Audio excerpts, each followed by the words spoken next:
ბატონო მამუკა, თქვენი შეფასებით, თქვენი აზრით, რატომ აჭიანურებს სააპელაციო სასამართლო გადაწყვეტილების მიღებას მზია მაღლობელის საქმესთან დაკავშირებით?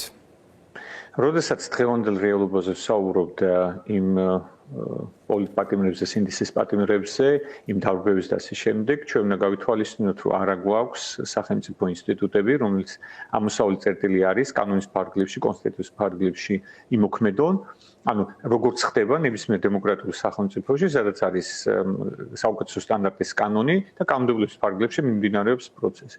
ჩვენ გვაქვს რეალობა, როდესაც ივანიშვილის რეჟიმი, ივანიშვილის სასამართლო პოლიცია და ასე შემდეგ, მის ინტერესებიდან გამომდინარე მოქმედები.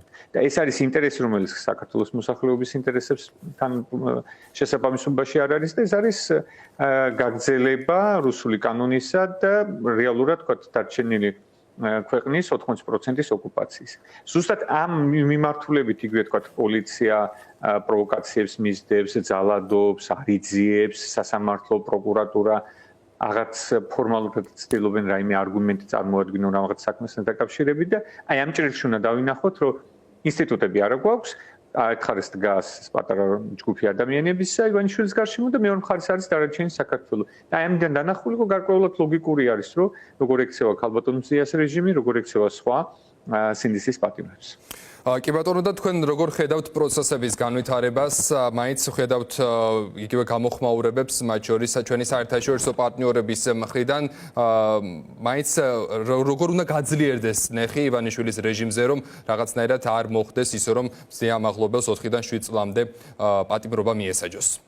პირველ რიგში, რა თქმა უნდა, ძალიან დიდი მადლობა ქალბატონ მზიას, რომელსაც მარტივ მდგომარეობაში არ არის, მაგრამ სიმხნევის, სიმამაცის სიმბოლო არის, აქ ვიდეო კადრებშიც ხედავთ, ასხივებს იმ ძალას და პირდაპირ მითითებას, რომ ჩვენ ქვეყნის მომავალი უნდა დავიცვათ, გავაგრძელოთ დემოკრატიულად ქვეყნის მომავლის დაცვა.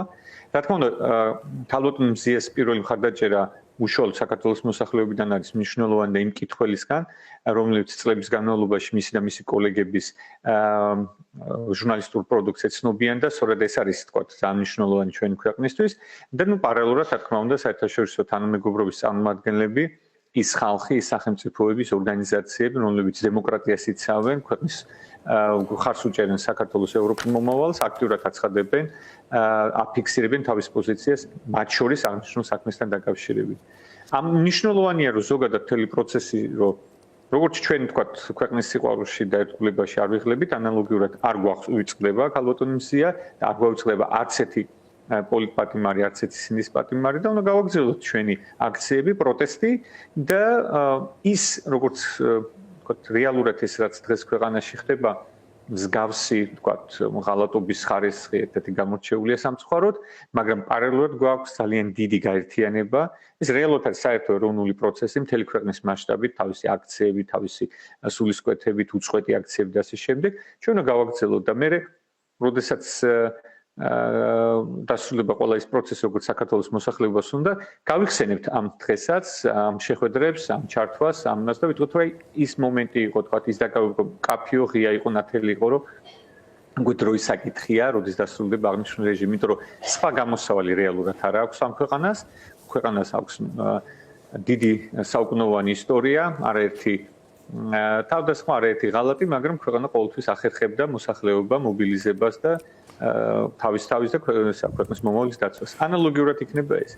ამიტომ ცალსახად სოლიდარობა ქალბატონ მზიას, ცალსახად სოლიდარობა ყველა სინდისის პატიმრებს და დაუყოვნებლივ მათი გათავისუფლება.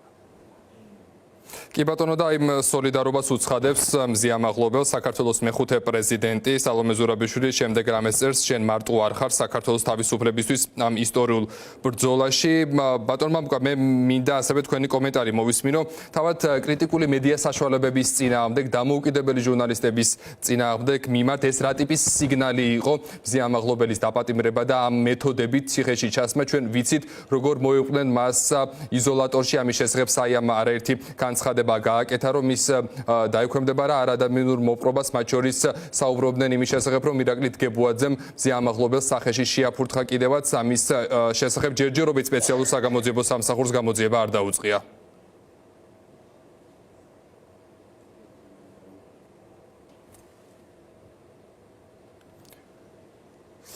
ტექნიკური ხარვეზია. აი დავბრუნდი. კი ბატონო, შეგვიძლია განვაგრძოთ საუბარი.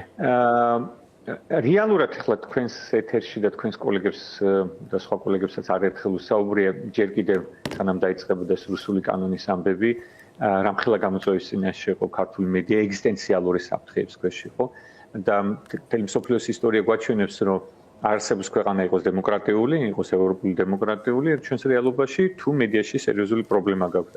იმ პრობლემებზე, რომელზეც ჩვენ საუბრობდით, ძალადობა, დეზინფორმაცია, არაეფექტური გამოძიება, საჯარო ინფორმაციაზე წვდომა და ასე შემდეგ, ბოიკოტი წარმოადგენს ავტორიტარული ხელისუფლებისთვის დამახასიათებელ ინსტრუმენტებს, რომ ჩაახშოს გამოხატვის თავისუფლება და მთელი მიზანი არამხოლოდ უშუალოდ თქვენთვის უფლებების შეზღუდვა არის და ხელი შეგიშალონ საქმიანობაში, მთავარი მიზანი მათ შორის არის, რომ საქართველოს მოსახლეობამ არ გაიგოს ქვეყანაში რა ხდება. ანუ გადათეთ ქართული ოცნების ტელევიზიებში და ნახავთ რა რეალობა არის. ეს იმ დროს, როდესაც ინტერნეტ ხელმისაწვდომია, რა ხდება ქვეყნის შიგნით, ქვეყნის გარეთ, არაერთხელ არის მხილებული ოცნების ჩინოვნიკები, როგორც ქვეყნის შიგნით, ასე ქვეყნის გარეთ, სიცრუეში და ტყუილში. რაც შეეხება ქალბატონი მზია, ესეთი გამოჩეული ადამიანია თავისი პროფესიონალიზმით, თავისი სხვათა შორის არაერთი ოცნების წარმომადგენელი, რომელიც სხვადასხვა ივანიშვილის თანამდებობაზეა განწესებული, ჯერ კიდევ წინა ხელისუფლების დროს, როდესაც პრობლემები ჰქონდათ, ქალბატონი მზია და მისი კოლეგები აქტიურად აშუქებდნენ. არა იმიტომ, რომ თქვათ რაღაცა პიროვნული ურთიერთობა იყოთ, არამედ იმიტომ, რომ მნიშვნელოვანი იყო, რომ ადამიანი არ უნდა იყოს უკანონმდებლი და ასე შემდეგ. და დღეს ეს სიჩუმე კიდევ ერთხელ მათ მორალურ მხარეს აჩვენებს. მაგრამ ქალბატონი მზია იყო გამორჩეული და რჩება გამორჩეული და ეს არის სიმბოლო ადამიანისა, სხვა მედიებისა, რომლებიც რეალურად ძალიან გმირები არიან და კიდევ ერთხელ დიდი მადლობა თქვენ და ყველა თქვენ კოლეგას, რომ საქართველოს არ გაიგოს მოსახლეობამ რა ხდება ქვეყნის შიგნით და ქვეყნის გარეთ. ამიტომაც არის პირდაპირ თავდასხმა და გამორჩეული პროვოკაციული რეპრესიები. კი ბატონო, და აქვე უნდა ვახსენოთ ბატონ მამუკა TV25, რომელმაც შეწყვიტა მაუწყებლობა და ჯერჯერობით უცნობია, როდის განაახლებს ეს არხი მაუწყებლობას. ესეც გარკვეულწილად ნიშანია იმ ვთქვათ პოლიტიკის, რომელიც ხელისუფლებას გააჩნია დამოუკიდებელი მედია საშუალებების მიმართ. ეს არის უკვე მეორე რეგიონალური მაუწყებელი, როგორც ჩვენ ვეძახით. ეს ისევ საუბრობთ, რომ პლურალისტური გარემო გვაქვს ძალიან რთული, განსაკუთრებით რეგიონებში და ამ ვითარებაში, როდესაც მედიები ზუსტად იმ გამოწვევებიდან, რომელიც ქვეყანაში არის, ყოველთვის საუბრობდით ამ სირთულეზე, დღეს უბრალოდ ხედავთ ამ გამოწვევების შედეგებს, ალბათ მზია ციხეში, იქ სანქციები, იქ მაუწყებლები აჩერებენ საქმიანობას.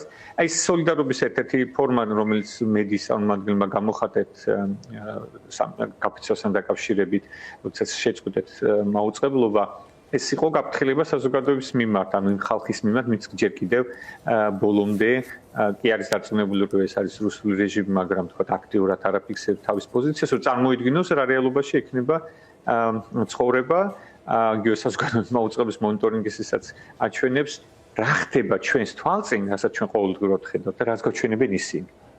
და ეს არის ის, რომ არანაირი ანგარიშვალდებულება ამ ხალხს არ აქვს, არ აქვს ლეგიტიმაცია უმთავრესი საზოგადოების მხრიდან და მიდის პირდაპირ ძალადობა საქართველოს მოსახლეობაზე და საქართველოს მომავლის ქურდობაზე. ამიტომ დამზარდება და გავიმეორებ ძალსახა სოლიდარობა ყველა სინდისის პარტნიორს და რა თქმა უნდა ქალბატონ მზიას და ყველა სინდისის პარტნიორის თავისუფლება.